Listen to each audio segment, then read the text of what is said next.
at the age of 10 years old, Yeah. you accidentally hit a girl with a bat. How did that happen? We're playing a game called Hit the Bat, Right. where you hit the ball and you catch it, and then you roll it towards the bat, and you hit the bat, and it bounces up, and you have to catch it. Right. Or it's your turn up, you know, and I used to throw the ball at the bat. So anyway, the bat hitter. Right. And So because you were the quote-unquote bad kid, they accuse you of hitting her with a bat on purpose. yeah, I hit her with a bat. You know. And it's like, do you start to think, even at 10 years old, gee, everything in my life always goes bad? And I had an accident. Most Things people, are stacked against yeah, you. like I these just ran. The police were coming, so I just ran, and then. So when you accidentally hit her, the police took you. And at 10 years old, you went into what, juvie? Yeah, but just for like, you know, they take you to scare you, and the biggest problem with trying to scare a kid is that if you don't scare him, then he's no longer scared of that punishment. You know what I mean? So basically, I just started going to juvenile hall. When you went to juvenile hall, you describe it as one of the scariest places you've ever been. When you first walk in, absolutely. And that's when you realized, hey, if I'm not the strongest guy out there, if I don't toughen up, I am going to get my ass kicked in life. Well, it's kind of like being on a, you know, like a pile of shit. You don't want to be on the bottom. Right. And if you're going to grow up in that jungle, you got to be on top. So how do you prepare yourself mentally? Is that when your uncle took you? Well, that's when my uncle. That was the That's when your training uncle for my stepped uncle. in. You know what I mean? He said, look, and boy, he said, let me look, school you. You know what I mean? Just, Right. you know, if you get in a fight and you try to bite somebody in the neck, people tend to leave you alone. Right. You've even said you don't have to be the best fighter in the world. You got a crazy fight. You got to fight like a wild man. Well, you know, it's amazing. It's amazing, Howard. The further up the ladder you go in prison, the less you fight, because it is actually easier in prison to get away with stabbing somebody than it is a fight. It's unbelievable how tough you are. I mean, it's really incredible. I heard this great story about you. You've got this great tat. You've got a lot of tats. The one on your chest. Yeah. Covers your whole chest. What is that of, the one on your chest? It's a Mexican lady. It's a Mexican lady. Wow. With a sombrero. Who is that lady? Harry Super Jew Ross did that. I got to say that. But tell the story. This was one of his first tattoos. Right. And I was doing forever. So Harry said, hey, let me do this tattoo, Danny. So we did the outline. You trust him to do it because he had never done one before. Who cares? You know, it's not that hard. It's only there forever. Cover it. You know what I mean? How hard is it? So he does the outline. Right. And then when he does the outline, I get caught up in some shit in prison in Quentin, and they send me to Folsom.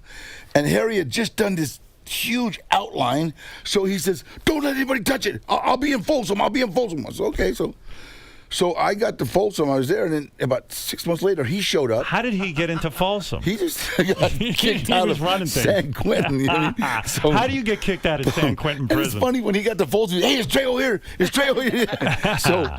So he did the rest of it, some of it in Folsom, and then there's a big riot in a race riot in Folsom, and they sent me to Soledad.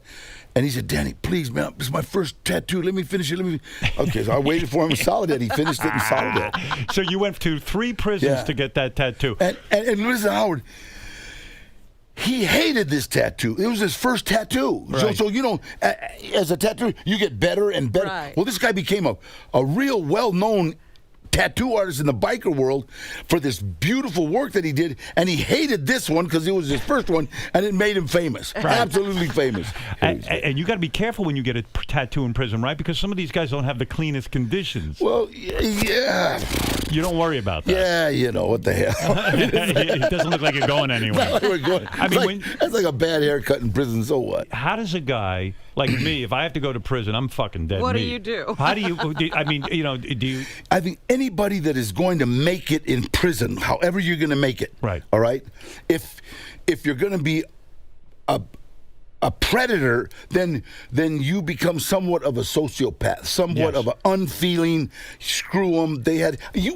I remember an incident where we were playing dominoes. Right. We were playing dominoes before. It was a big game because there's a lot of money on it.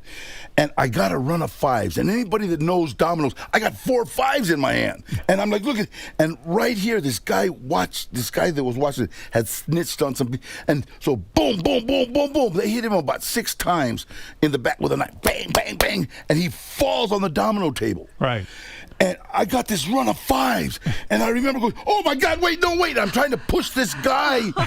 So he was in the middle of getting killed. Yeah, and I'm now when somebody gets stabbed. When somebody gets stabbed, Rob, well, it should upset you. Yeah, but you have to get away from there because if you're near there, you did it. Right. Do you understand? So I'm like, no, wait, and everybody's come on, and we got away. I got back to my cell with this damn run of 5s. Everybody had thrown their dominoes away.